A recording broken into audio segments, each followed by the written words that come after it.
Hello, everybody. I see that people is connecting,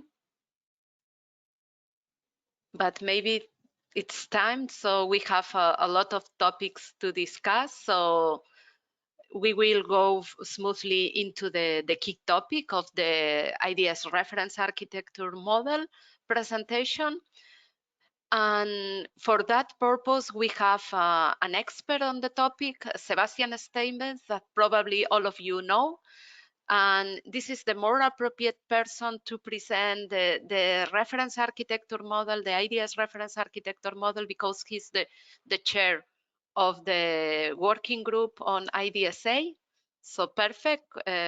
Welcome, Sebastian, and please explain us, because we realize that there are a lot of projects, initiatives at this moment implementing Dataspaces, and they want to know how to design it, how to implement. So I think that the IDS reference architecture model can bring a lot of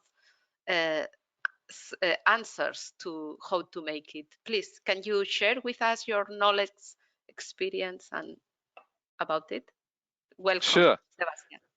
Yes, thanks, Silvia. Thank you, Silvia, for the kind introduction. Welcome, everyone, to this webinar on the reference architecture model, the IDS Reference Architecture Model 4. And to be exactly, version 4.3 is what we present at the moment. Yes, so I'm Sebastian Steinbuss, Silvia mentioned, CTO of International Dataspaces Association. And being part of the association basically since the beginning, and supporting the development of the reference architecture model since a while. So, of course, IDSA is driven by members, and our members support us, but we have a lot of research projects that also support our work in the reference architecture model, but also this Tech Talk is powered by a lot of our research projects, and we are very grateful and thankful that we get the support from the project and the funding that we receive to conduct all of that, so our activities. But let's get into the details of the reference architecture model. Maybe to start with a history lesson. So when IDSA started something like 7 years ago, we started with the idea to build a reference architecture model for dataspaces, for sharing data and exchanging data while maintaining data sovereignty. This was new. And so we started with the first version of the reference architecture model. We continued with the second one, with the third one, which was pretty mature already, and now we have moved to version 4 and continuously improving on that one, and there will definitely be a version 5, but I will get to that one a little later on. So what I have brought for you today, a walkthrough the reference architecture model to give you a glimpse and an idea what are the core aspects, what are the key concepts that you have to understand to build data spaces, to understand the concepts of data spaces as we in IDSA think about it, data sharing, data exchanging while maintaining data sovereignty. I will also explain a little bit in the maintenance mode how we maintain the IDS reference architecture model, how we continue working on that one, and how it evolves, because I think this is important for all of you to know how this moves forward. And then, of course, a little bit further reading and next steps. So what are other things that we are working on and that we will continue on? And my short disclaimer, I cannot cover all topics, all concepts of the reference architecture model today in detail. This would take more time. So that's the good thing of presenting in a webinar. I could cherry pick the important topics where I think it would good for all of you to see, to understand, and to start thinking about. And then, of course, read the documents, read all the other specifications that go beyond of that to understand and follow all the things that are inside. So let's get started. My walk through the IDS reference architecture models. Where are the good starting points? So let's start with what is a reference architecture model? As Silvia mentioned, it's your guide to data spaces, as a techie at least. So the reference architecture model is the idea to be a little bit more practitioner oriented, and I had a discussion earlier this week about this. So well, maybe it's more theory, but we have a lot of practitioners that give us feedback and help us driving this one. So it's nothing that just fell from heaven. It's really led by a lot of experience and results from research projects, from industrial projects, and from a lot of standards and other initiatives working in a certain direction. Now putting it to one core document to describe the key concept. Who shall read it? So definitely technical people. architects, developers, but also everyone else who is thinking from a business perspective about data spaces to understand, so what are the core concepts? How does this work? How does it change my ecosystem? How does it change my business also? The reference architecture model is not a document in its own. So we are discussing in IDSA since a while about this magic triangle that we have to somehow keep consistent. So we have the reference architecture model, which describes the technical core concepts of data spaces, of connectors. But this is basically a blueprint, a how-to a little bit, a reference architecture. And then what we want to have is that you can show that you're somehow with your system, with your connector, with your data space compliant to the architecture that we propose. Therefore, I have the certification scheme. The certification scheme, which is part of the reference architecture model, but which goes far beyond the reference architecture model itself, because it shall describe how to check the compliance to the reference architecture model on the one hand side. And then we can derive from that one the compliant building blocks. So you have a solution, you have a system, you have a software that shall be compliant. And then when it's certified, then you show that the thing is compliant to the reference architecture model.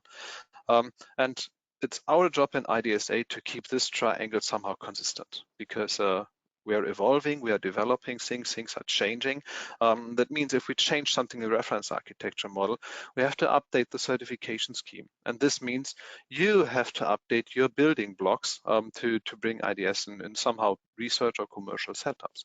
And then we have the IDSA rulebook that somehow connects all those different things and provides a broader view on the whole topic, because we have here the idea of this bluffed thinking. So taking a look in the business, the legal, the operational, the functional, and the technical perspective of data spaces. So, and this is our job in IDSA with all our working groups to ensure that the things are consistent in this magic triangle, which is of course always a job for developing and set to make sure that all the things stay consistent and move forward. So this is the basic idea. And then when you start reading the reference architecture model, you have to understand, well, it has a certain structure. And we're talking about layers on the one hand side and the perspectives on the other hand side. We have our 5 layers, which are basically the business layer, which specified more or less the roles and the participants and how the general setup of a data space is. We have the functional requirements section. We have the information layer with the information model, basically. So what kind of information model do you need to provide, to share data and to use data in data spaces? We have the process perspective, which I will focus a lot on during this presentation today, because I think here it's important to understand, so what are the steps to get into a data space and how to create offerings in a data space, how to share and use data in data spaces. And then the system layer, which explains how you build systems. Because there's not only the connector, there are other systems as well that you have to build, and what is the structure, what is the responsibility, and what are the guidelines, how to build it. And coming from there, we have the perspective, which are complementary, which cover the cross-cutting concerns. For example, the security perspective covers all the different security aspects, which cannot be tackled only to one of the layers. They are cross-cutting. They relate to all of the different layers. The same holds true for certification. It's again a cross-cutting concern that has some impact on all the different 5 layers. And then we have the governance, the data governance perspective as third perspective, which also covers all the different layers that we have in the reference architecture model. So this is a little bit how it is structured, how to read it. But there is another important thing that you have to know, and before you start reading about the layers and the perspectives, we have a section about the context of the reference architecture model. So this is section 2. It is not normative, but it explains the related concepts, because when you want to understand data spaces, you need to understand, so what is the surrounding, what are the drivers? And I just created this word cloud so that you can see, so what are the concepts inside? Obviously, it's about data. That's not surprisingly. It's about industrial data. And we talk about how it relates to data-driven business ecosystems.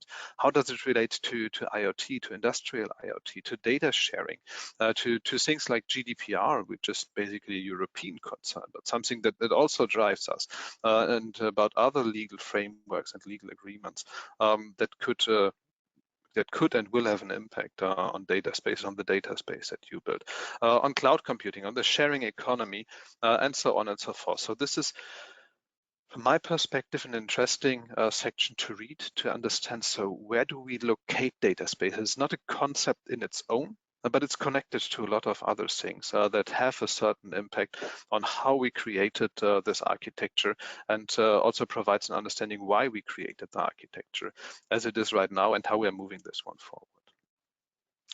But let's step into the detail. Starting with the business layer, there we have this pretty famous, I think, in the meanwhile, model or role model. So it's a mixture of a role model and a solution architecture, basically. But the core aspect of this role model is that you have, on the one hand side, a data provider, which is basically a system, a service that provides data. And you have a data consumer on the other hand side, which is again a service and a system that consumes data. And the data transfer is always peer-to-peer between those two participants of a data space. And they're acting as a system on behalf of a responsible organization or person, the data owner. And of course, we can discuss about the term of data owner, because from a legal perspective, there is nothing like data ownership or a data owner. But I like the term still, because all of you know when I talk about it's my data, I'm the owner of the data. So also I'm responsible for this data and I have to take care about this.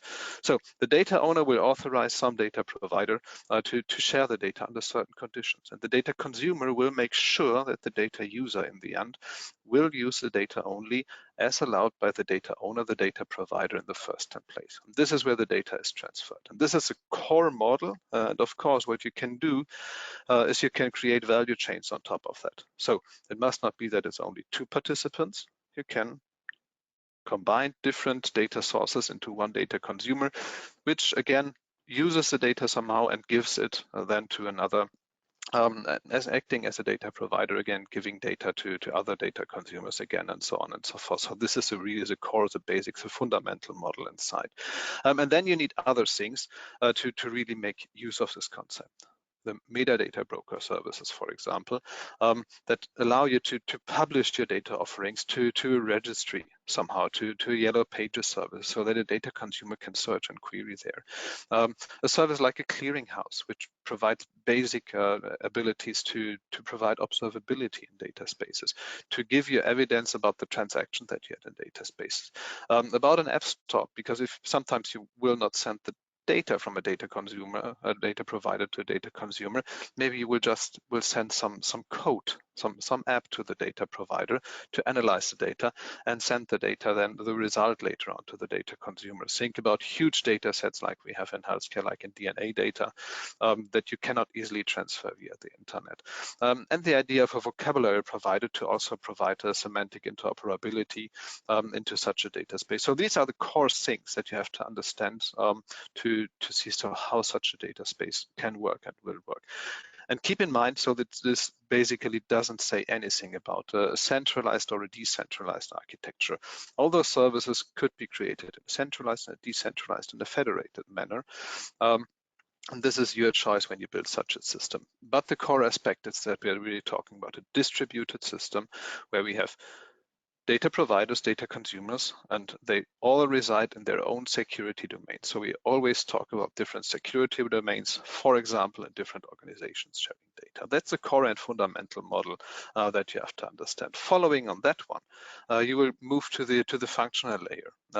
This is basically the idea that we had in mind when starting with this reference architecture model, that we have some certain functional requirements in such a data space. Trust, for example, I just mentioned.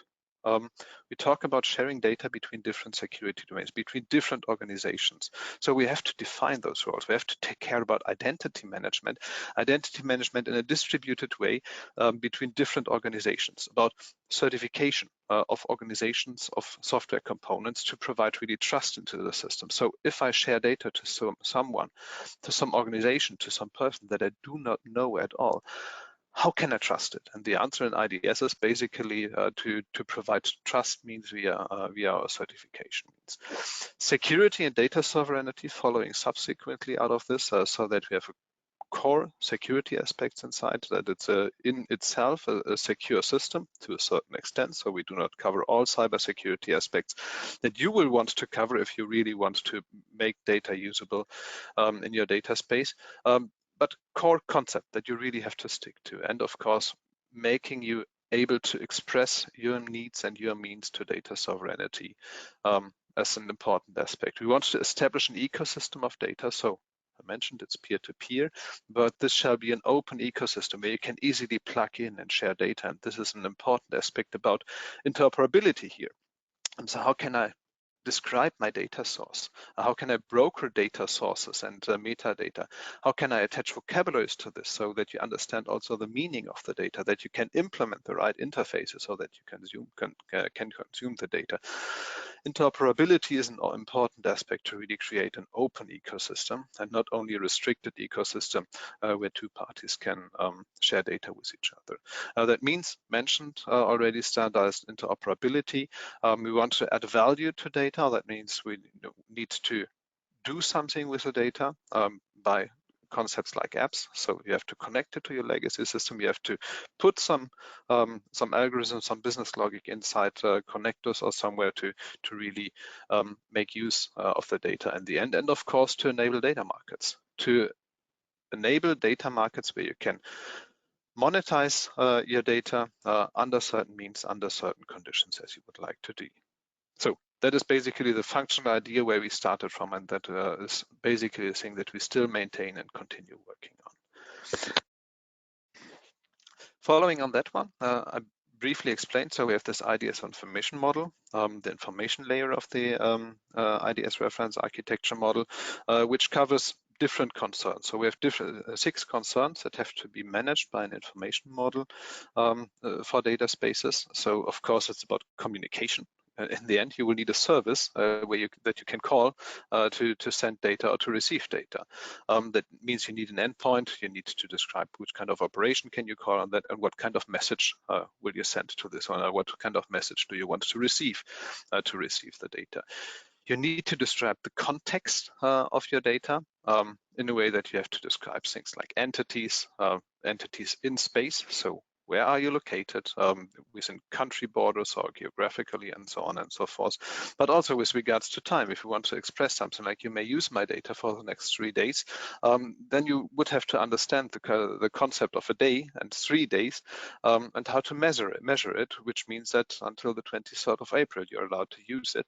And then it is done. So we need to describe this one. We need to describe the content itself, basically. So what kind of content is this?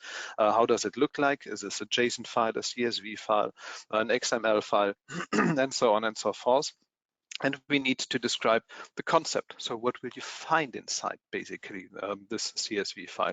That has some columns where we have some numbers which have a certain meaning, and we have a string which is, for example, degrees Celsius, and this means, well, this is a temperature, and so on. Things like this we have to describe.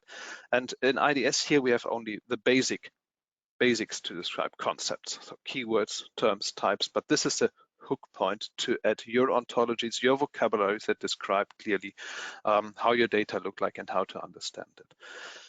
We have the community of trust to describe what is a participant, what kind of connector do you use, how trustworthy is it, are you certified, who you certified to, under which conditions, contractual things to describe, and of course to describe data as a commodity, because this is what we want to have. We want to describe data as a tradable asset, as a commodity, to describe provenance of data, quality of data, the pricing, and most important, the policies. What are the usage policies and access policies to use your data in the end? And to describe this, we have the conceptual model that we describe in the reference architecture model. But the declarative model that we have is a more important one, which is based on standards that exist, like DCAT, like ODRL, to describe the core concepts inside then really in a declarative way. And then there exists also programmatic representations like model libraries in Java that you can use directly in your code. But I promised to step a little bit deeper in the process layer, and I want to outline the core processes that you have in Dataspaces, at least how the IDS Reference Architecture Model describes this. So if you want to be onboarded into a data space from a technical perspective, well, you need to do some kind of registration process. And this registration process requires that you have a certification in place for your operation environment on the one hand side. That means you can take care about the place where your servers stand. Your doors have lockers. Your administration staff is somehow educated, that you have the right processes to manage your systems and so on and so forth. So such things like an ISO 27001, which is the foundation for operation environment certification. And you need the certification of the component, the connector that you will want to use. The connector will be evaluated, and I will come back to this later on in the certification. It will be evaluated with regards to interoperability on the one hand side, but also with regards to cybersecurity. And if you have both certifications, then on top of that, you can issue a digital identity for your connector, and you can provision your service, your connector service within your system, within your organization, based on the digital identity that you have. Then you would have to do some steps to make it really available afterwards. And this depends on the system that you are using. So this is not described in the reference architecture model. This shall come with the installation instructions from your connector supplier. And then you can go to live operation. And if you need an update, well, then you have to do an update. That's the basic steps that you would have to do. And of course, if you update your service in operations, under some conditions, a recertification will be required. But I will not cover those things in detail today. So now you're part of a data space, and then you want to create a data offering, because basically this is what you want to do. You want to publish data and provide data into a data space. And there are some steps that you have to take, and I just covered here one figure out of the reference architecture model. First, you have to you have to create a self-description. Describe yourself, describe your data asset, and this is really inside the IDS scope, to use the information model to create your self-description that you can publish. And then you can choose to add a vocabulary on top of that. So this is not mandatory, but highly recommended, because if you don't publish your vocabulary, or don't use a vocabulary for your data, well, no one will basically understand your data unless he or she asks you, what's inside, how can I use the data? But it's still left your choice to add a vocabulary or not. And here, this is basically not the IDS scope to provide one ontology, one data model for everyone, for each kind of data. But we allow to add semantics to your data, to add a vocabulary that you can get from somewhere, from a standard, an ontology that you created on your own, and you want to publish it later on. And this is what we describe. So if you can reuse something that exists, or you can use your own vocabulary, your own ontology, and then you can publish it to a vocabulary hub that will validate it, that will persist it somehow, then it will publish it so that any data consumer can then later on request it from there to see if and how he or she can understand your data. So this is a basic process of creating a data offering, and then you want to publish it maybe to something like a metadata broker. So each connector will publish the self-description, the self-declaration on its own. So you can ask each connector, so please provide me the self-description. What kind of service do you offer? What kind of data do you offer? How trustworthy are you? And you can verify and validate the trustworthiness inside the system. But basically, each connector will publish this one. And of course, it can publish different variants of the self-description depending on who is asking. So a friend of mine, a supplier of mine might become another self-description than my competitor or anyone else inside the data space. And this is your choice as a data provider to which kind of self-description you offer. But it has to be IDS compliant, basically. And then you are not obliged to, but it's an option to publish your self-description to a metadata broker. You can also provide different variants of your self-description to a metadata broker, again, depending on who is asking there. But it's an optional step to publish it to a metadata broker. But on the other hand side, a data consumer might want to search for data, and a metadata broker would be a good place to see. So where can I find, for example, logistics data about the area of Dortmund where I am located at the moment? And then you can search the metadata broker and find some data resources and then connect the data connectors and see, well, are you willing to provide me some data? And the connector must implement the interfaces for publication querying, but as said, the publication step itself is optional. And of course, you can crawl on your own self-description of your partners. So you can find all the partners in your data space and ask all the self-description. And then you have your own network, your own metadata broker inside your connector and search for something inside there. So with such simple caching mechanisms, this does also work. And one important comment here from my side, because a lot of people are not only interested in IDS, also in Gaia-X. Please do not confuse the IDS self-descriptions with the Gaia-X self-descriptions. IDS self-descriptions, more or less data catalogs with some usage policies inside, while we have Gaia-X self-descriptions, which cover more or less the claims, the trustworthiness claims inside. So there is a slight difference between both of them, even while they are both named self-descriptions. So, but let's get to the next step. Then you want to negotiate contracts. So you found my cool data source, you want to use it, then you're going to go through the process to negotiate or just to sign a data usage contract, which are the rights and obligations that I have to use the data then afterwards. This is a very simple model. There are far more complex models inside the reference architecture model, which, for example, integrate a clearinghouse. So I oblige you to only use the data for 3 days, then you have to delete them. And then you can confirm that you understood this and you can confirm this to a clearinghouse, to an observability facility, so that we have an evidence at a third party that you understood that. Then after 3 days, you deleted the data, then you can provide the evidence that you deleted the data to the clearinghouse, and then we have an auditable transaction log of the things, and more complex scenarios, how to negotiate the contracts between the participants. One important update here, this contract negotiation sequence, as we have in the reference architecture model 4.3 at the moment, will be updated on the work that we are doing in the Dataspace protocol. So it's not completely different, but some details do change at the moment. So please be aware of the Dataspace protocol that we are working on and how we define the state machines for contract negotiation there, because this is basically the way where also the reference architecture model will be evolving to in the future. So now we really want to transfer data after we have done all this boilerplate things. Creating a data offering, creating the contract negotiation, and then invoke the data operation afterwards. And exactly those steps of controlling this data exchange with those steps, this is part of the Dataspace protocol, where it's defined in more detail.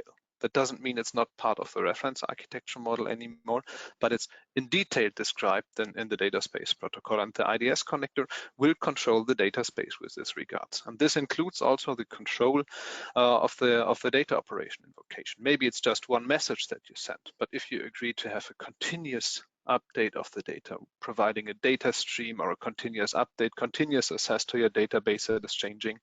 Under some conditions, maybe you want to suspend this data exchange and resume it afterwards. Not because I unplugged the wire, but because you didn't pay the bill, you're not trustworthy anymore. Whatever reason, for whatever business reason, you can suspend the protocol and the data exchange and resume it afterwards. And then the data exchange itself, it may use other protocols, a protocol of your choice that is reasonable for the data that you're sharing. You can conduct it basically in-band. That means the connector will really, all the data will flow through the connector and the connector really stays in continuous control about the data. Or you can also conduct it out of band. So, well, there's my database. Please put all your data inside. Then you can send the data to the database and it will be stored there, as long as you can cope with the usage policies that are attached on this. And this is where the crucial point is. How can you manage the usage policies that you're obliged to when you transfer the data out of band? That also works, but it is, again, a problem in its own to understand and to provide the right data planes and to implement that one. But it's definitely an option, and it's a good option to choose with its own difficulties.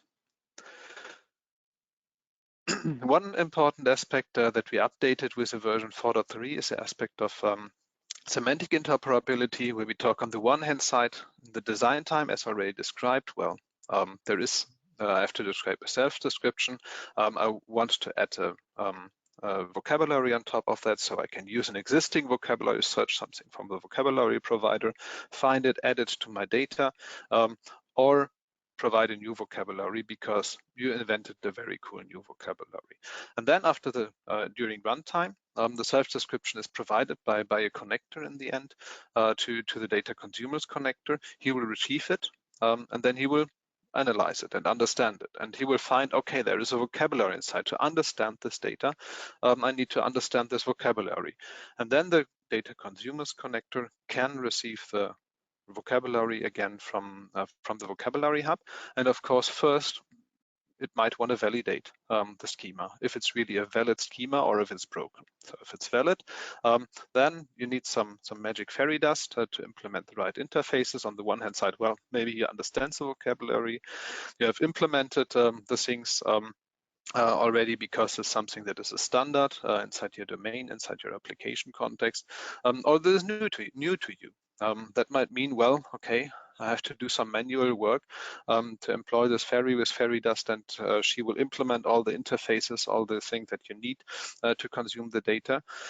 Or you will find another service that provides you the data with a vocabulary that you already understand. Or you find a translation service, for example, that can do the translation work for you. So this is not described in the reference architecture model, but this is a job that you have to do. So then you invoke the operation, you will receive the data, you will validate if the data is really compliant to the ontology, to the vocabulary that was used, and then sometimes you will need to conduct any kind of data transformation. And then again, I come with my magic wand, and the data is magically compliant to my database where I have to store it inside. Or you have to conduct some manual work. But those steps are the magic that have to be done by all of you, that will be done by the connectors as well to provide you some cool tooling for that. But this is really out of scope for the reference architecture model, and it is where really the magic happens of integrating data that comes from someone else and to integrate it into your system. I want to get a little bit more into the aspect of policy enforcement, which is also processes that are described in the reference architecture model. So the basic concept is pretty easy. So most of you will know this from this XACML specifications, that there are things like a policy enforcement point, and this is something that you will need somehow, however this will look like into your system, if it's really a policy enforcement point or anything else that you build, but something that really enforces the policies, that does something. You're allowed to read it now. You're allowed to use it now. Maybe you have to change the data somehow, to anonymize the data, to do some pseudonymization, to aggregate things. Something has to be done based on the data, and you need a policy enforcement point that will enforce exactly the policies that you receive, that you're obliged to.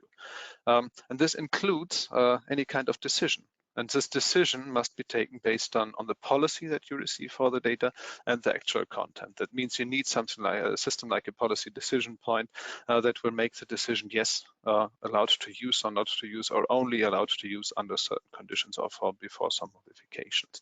And then the second aspect is, when is any kind of action required? As mentioned, some actions are required before the usage. That means before the data is presented to the data user, it has to be anonymized. Some things during usage. You may not use my data to benchmark me with my competitor. Then during usage, you have to detect, well, this is a combination with some other kind of data, and I cannot authorize that the data can be consumed. Or something that is a post condition, so after usage, you have to delete the data after 3 days. So put your reminder, delete the data after 3 days, go to the computer, delete it, or do something appropriate to delete the data automatically afterwards, which is again a problem in its own. But these are the core concepts, how you have to understand how you can put policy enforcement then in practice in the end. And of course, this requires some other aspects. I just explained the core things about the enforcement points and the decision points, but you need context informations. context information that come from a policy information point. Some policy information points you can have inside your organization, but sometimes you need something like a global policy information point. You need external information to really decide on a usage policy and if you're authorized or not authorized. And this comes, for example, from a participant information service that has more information about the participants in the data space. As mentioned, sometimes you need to log something to a clearinghouse, or you have to take care that really usage policies are enforced also in apps where you analyze the data later on. So these are important concepts and processes that are described in the reference architecture model.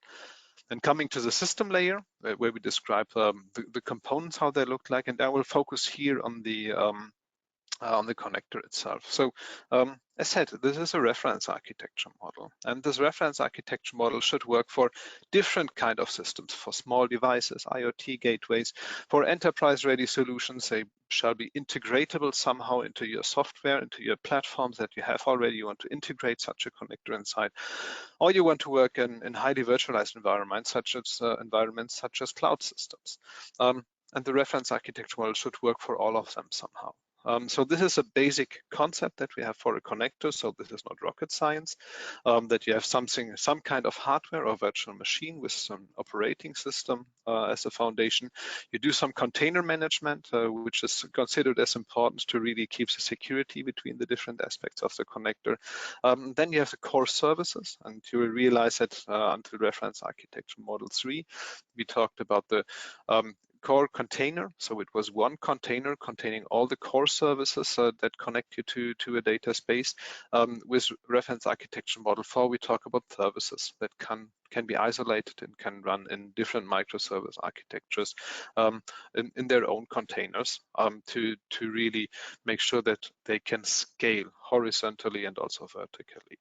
And so this is new. Then you need something like a custom container to connect then to your inbound system, to your legacy systems, to your enterprise landscape.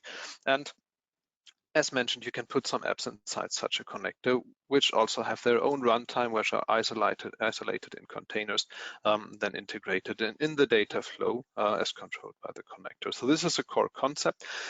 But when we take a deeper look into such a connector, well, there are some things that you have to do. You have on the right-hand side, as mentioned, the parts that go to the data space, so the connection that go to all the solutions and the software that is running inside a data space for identity management, a metadata broker or any other kind of catalog, a clearinghouse, a participant information service, but most important, of course, to the other connectors as well, to exchange data and so on between two connectors. So this is the outside world, which is covered in details with the data space protocol. What I mentioned on the left-hand side, to your systems, to your company, how you manage the connector inside and how you can use that data on afterwards in your company, in your organization. And then you have this big box. So what is inside? This is not an exact architecture of how your connector has to look like. But these are things that you have to take care about. Of course, you have to take care about user management, about authentication and authorization inside this box, about the management of the data itself, and also about metadata management. So how do you route the data through this connector? How can you deal with the metadata, for example, for the self-description, but also for other things, to decide on things? How can you take care about the contract management? How can you integrate your policy engine with the concepts like a policy administration point, the enforcement point, the PIP, a policy action point, a PXP, a policy management, and so on and so forth. And how can you manage apps that you somehow insert into your connectors? All those things are really required inside your connector. And this is what the connector provider, or you as a connector provider, will implement somehow inside your connector. So this is basically the concept, how the connector looks like from the three perspectives: organizational insight view, the data space view, and then how the connector is organized internally to conduct all its important tasks that it has to do. I will not go too much into the security perspective, as this is, again, a topic on its own. But in the security perspective, we discuss some real important things, because security and trust are important aspects of data spaces and duty of the connector. So we talk about digital identities for organizations and components. So we do not talk about digital identities for individuals, for me as Sebastian, but for my organization, IDSA, and for my component, for my IDS connector that is running for my organization. This is what we talk about. We talk about the management of claims, so how trustworthy is my connector and my organization, and the trust anchor, so how can I validate really the claims that are provided by someone and by something. This is an important aspect of the security perspective to describe this one. But as I said, trust and security are important, so of course how to secure the platform, and how to secure the platform if there is one connector per device. If you have multiple connectors somehow per device in different setups, or if you have really distributed setup, then there are different aspects you have to really understand and to think about how to really secure the platform that is the foundation for your Dataspace connector. I'm securing the applications inside and on top of that, so also including also how can I conduct a remote attestation, that there is really an untempered software stack at the other side that I can trust in. And of course, how to secure the interaction between the IDS components. Having a super secure connector and then exchanging plain data between them and completely unsecured wouldn't be reasonable. So you also have to think about how to connect, how to secure the interactions between the different IDS components on different levels. So this is described in the security perspective in very, very detail. And then finally, usage control in more detail is explained in the reference architecture model security perspective. And here, usage control, we think about really as an extension of access control. So extending the access control not to my connector, but also to the connector of my partner. So after it has left my own data center, and you have to think about different things, starting from things like, are you in the right location? Have you the right application context? Which device are you using? Do you have the right role or the right attributes to use and to assess the data? And this is something that is basically based on access-based access control to provide access. And then not only provide access to the data, but afterwards also, am I allowed to use the data? As said, for 3 days, for example. Yes, you are allowed to use it, but the owner of the data, the provider of the data, has to be informed that the data was used. Or yes, as already mentioned, only anonymized. Or no, you're not allowed to use the data. Or even better, no, you're not allowed to use the data, but you tried, and I have to report this, that someone who wasn't allowed to access the data tried to access the data, and I was successful to not give him or her access to the data. So this is basically what we understand about data usage control. So describing the past and the present, but also future usages. So we're giving obligations to the data consumer then afterwards, how to use it in the future. So, and our job in IDSA to describe a language for the specification of data sovereignty in a technology independent way. That means we are describing usage policies and based on the standard ODRL that is interoperable.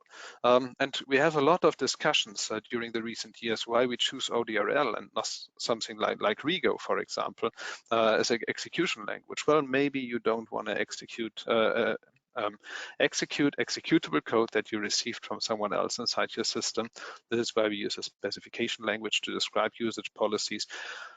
How you implement the concepts, the usage policy enforcement, that's up to you. We provide insights, we provide concepts how to implement usage policy enforcement, but this is a technical aspect that will be conducted by the connector providers.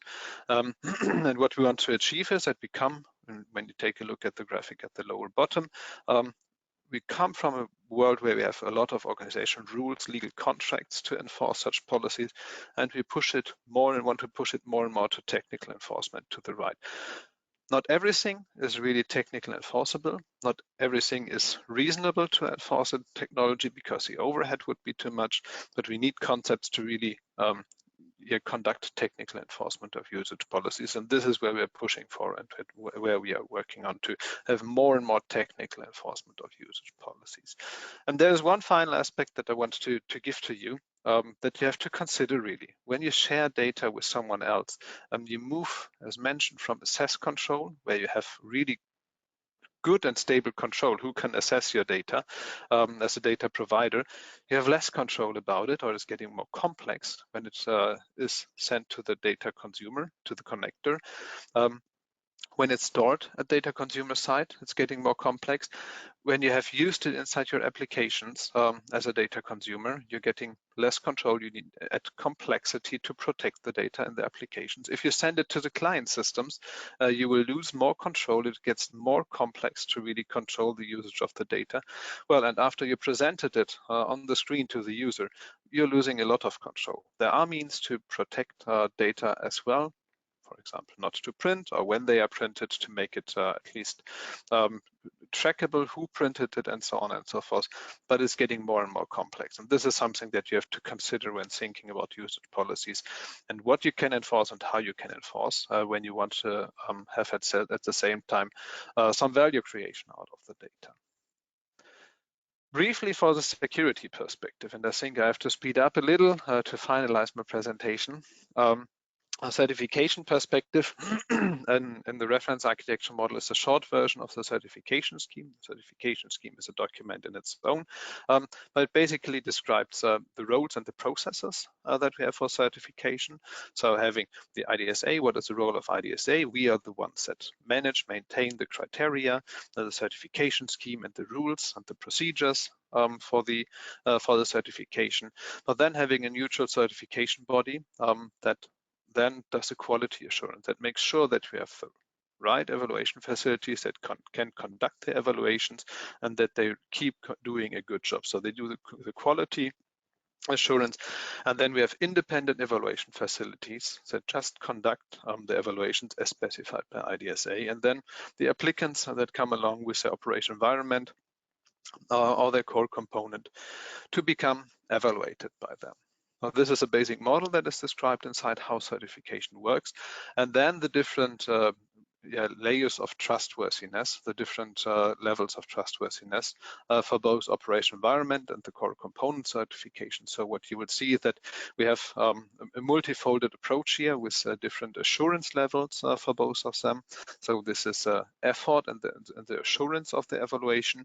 In the assurance level 1, which is basically a self-assessment without having an independent evaluator, so less effort, but also less assurance of trustworthiness. The level 2 with external evaluations and review of the things that you offer to them, and then the assurance level 3 always with an in-depth analysis of the systems that you present to them. And then the different trust levels that we have, so an easy trust level, a light-weighted approach as an entry into data sharing, the trust level 2 to provide really reliable services somehow, and then the trust level 3 with a lot of more criteria and a lot of more things that you have to fulfill to really build trust building services and really providing trustworthy connectors, for example. You will see this ends up in a matrix, and not everything makes sense. So to provide a super trustworthy service based on a self-assessment doesn't make sense at all. In this case, you will really need a third-party assessment, definitely. So, and then finally, the last part of the reference architecture model is the data governance perspective. I won't go into the detail here, but we have a lot of important topics that deal with data governance, like what is the role model, what is what are the things that you have to do, and who has to conduct which aspects of data governance in a data space as a distributed system, how to deal with data as an economic good, how this reference architecture model connects to the rule book, a data governance model about provenance tracking, of course, about data sovereignty, data sovereignty and data ownership, how to deal with data space instances, how to govern data space instances and the data space as a whole, about data privacy, for example, as well. And one of the important topics that we discuss a lot at the moment about data quality, well, this is a very short section at the moment and just basically stating that data quality is important.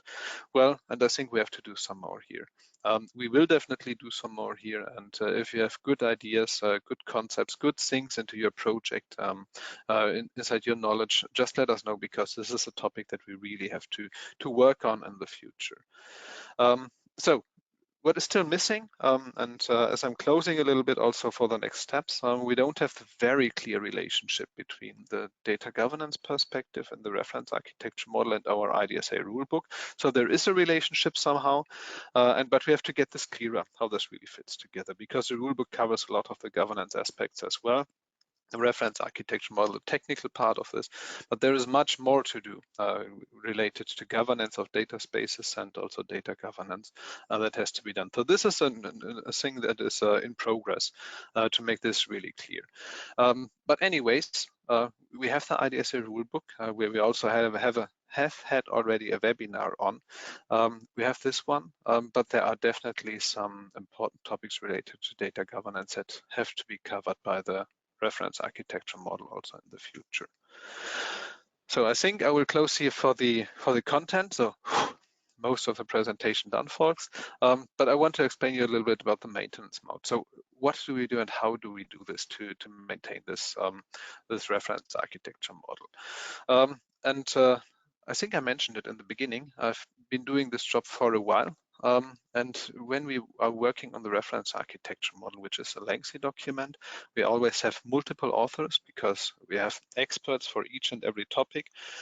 So we have multiple authors that contribute to dedicated sections, but that they have to also ensure that what they write is compliant and in sync with all the other sections. And we want to focus more on the content. So not on formatting issues, not on seeing, well, how this could look like and moving figures up and down and so on, but really focus on content while creating this one. We have to manage multiple versions. So you want to see what's the difference between version 4.2 and version 4.3, for example. We have to also manage different versions when working on things. As said, multiple authors, multiple experts, working on the same document at the same time, but within different time frames. Some end earlier, some tasks take longer, some multiple concurrent versions as well. And we have a consent-based process. So when we publish a new version of the reference architecture model, it's in consent with all the members of the association. So we have to find the consent in the working group and to also make the content and decide based on the content. Well, I'm a computer scientist, so this looks for me like a Git process, and so we are making using of the Git flow, and we are using GitHub for that to manage the document itself. We are writing in Markdown right now on GitHub.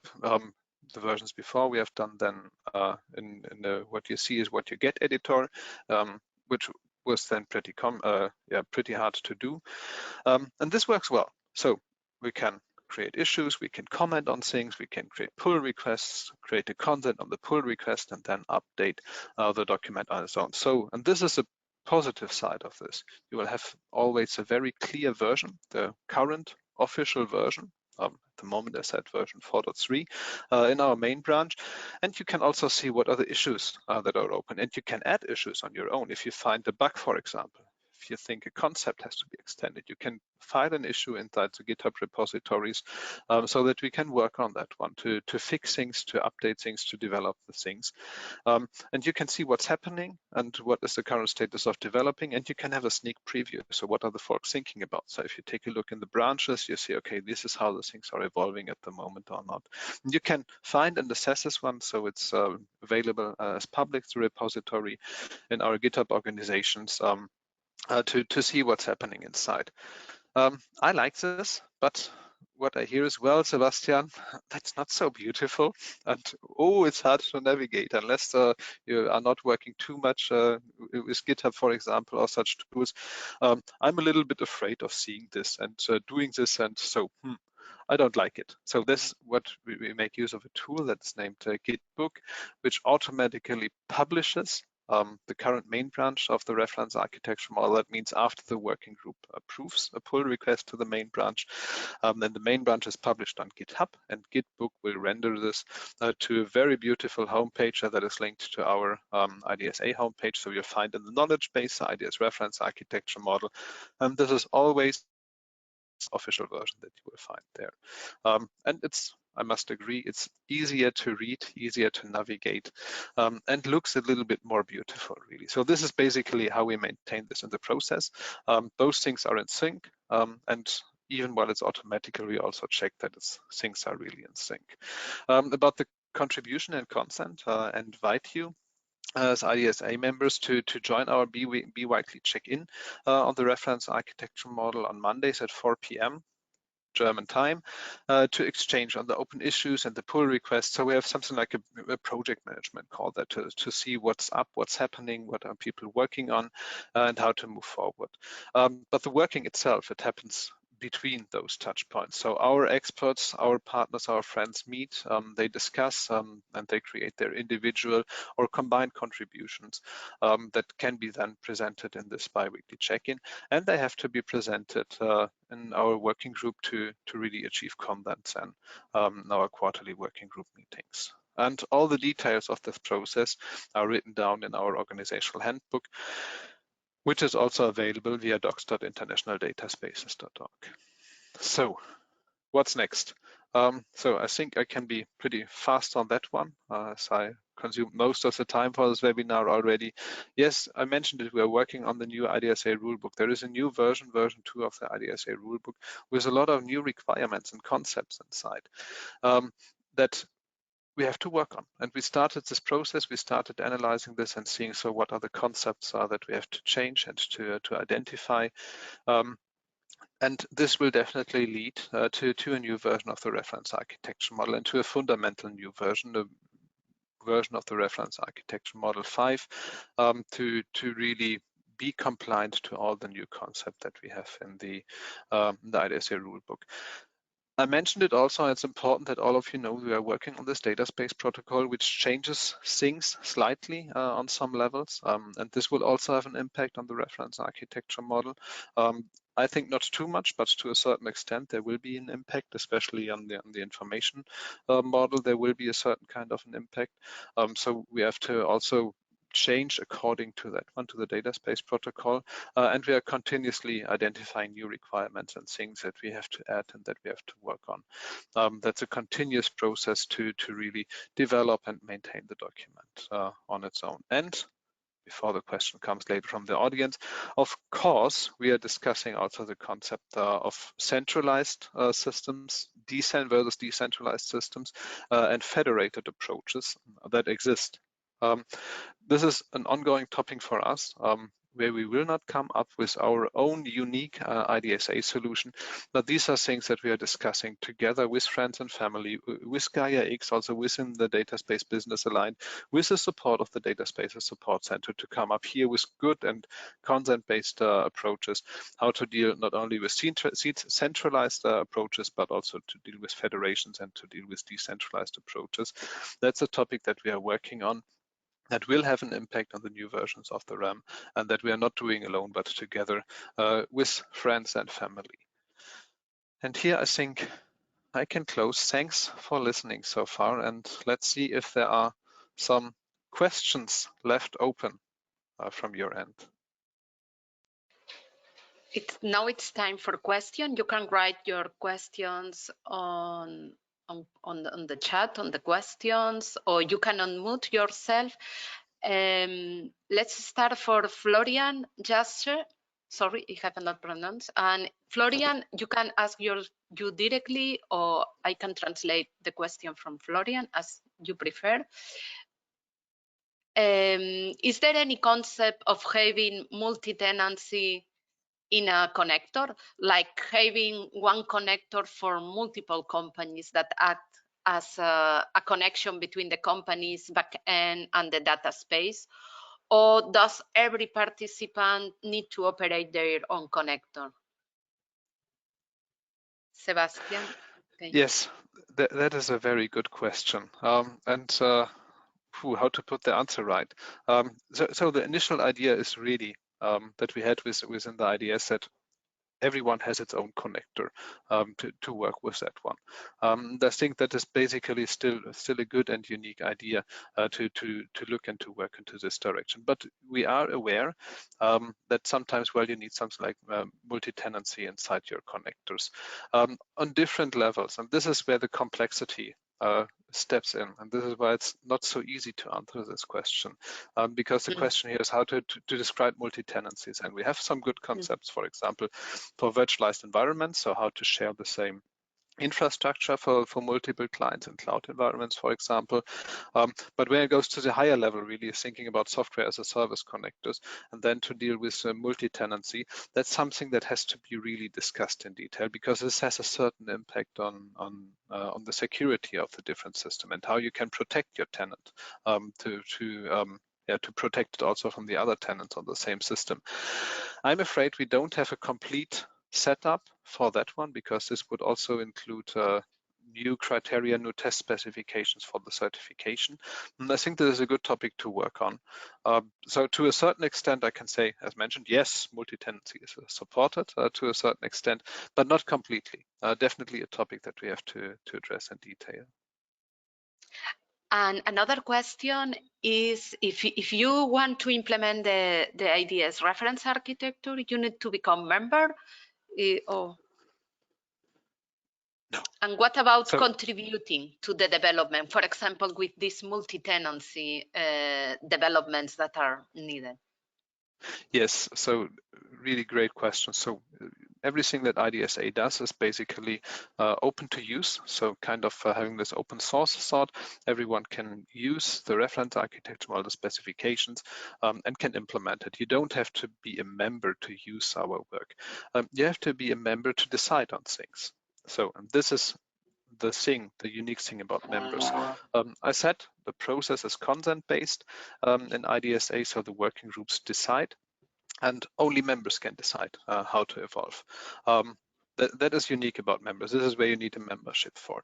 Contribution is possible also to a certain extent for non-members, so you can always file your change request, make a proposal, propose things. This is what you can do also as a non-member. Also to a certain extent to be invited as a guest to describe things, and we have a special perspective here for research projects. So we support research projects in implementing things, and of course we are open for research projects to contribute to IDSA, to disseminate their work. So that's possible, but basically the contribution is for members only. Also for IP reasons, and I will stop here. There are some IP reasons why we have to take care who as a not member can contribute and under which conditions. So to wrap it up, everyone can use it. Only members can decide how things move forward, and basically we are open for contributions also from non-members, but we need to talk about the details.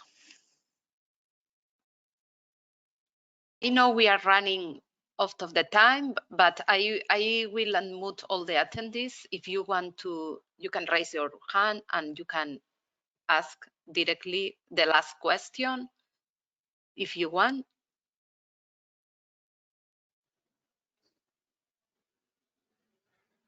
Okay, and if not, I will ask you, we talk about the DIT and the decentralized identity management, the verifiable credentials. Last comment, you have commented it before, but just last comment from you, what is already here, how it's connected with IDSA and the reference architecture.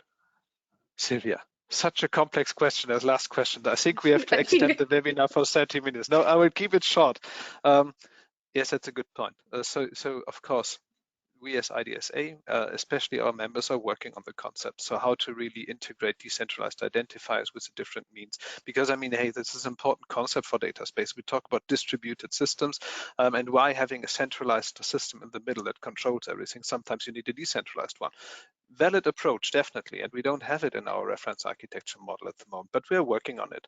And the key answer is, well, there is no problem in itself. So it is basically integratable, but there are options and alternatives. And this is what we are checking at the moment. So how this could work in the detail, how to implement basically what we have at the moment as X509 certificates based on DITs. So that's not a major issue. This can be easily replaced. Same for using verifiable credentials instead of a centralized DAP service that we use at the moment. The concept will stay the same, just some aspects change. But Well, in detail, it is complex. And this is why we have here a common approach to discuss things, how to establish trust anchors, how to create such verifiable credentials, how to come up with a common standard that can be widely used. This is why we do it together, and this is how we will integrate it in the reference architecture model. Once we have a good model that is usable and mature, then we will integrate it in the reference architecture model. But we are at the moment already experimenting here and there, and I can tell you it won't be an issue, and there will be an update. Thank you very much, Sebastian. So we are 4 minutes late, but I think it was really interesting. Yeah, the recording will be available. If you know someone that could be interested, please share the recording that will be available on the website. And thank you very much, all of you. I see a lot of people from China. Great, welcome. And yeah, let's stay tuned for the next webinars on Tech Talks. Thanks also from my side, folks. Take care. Bye.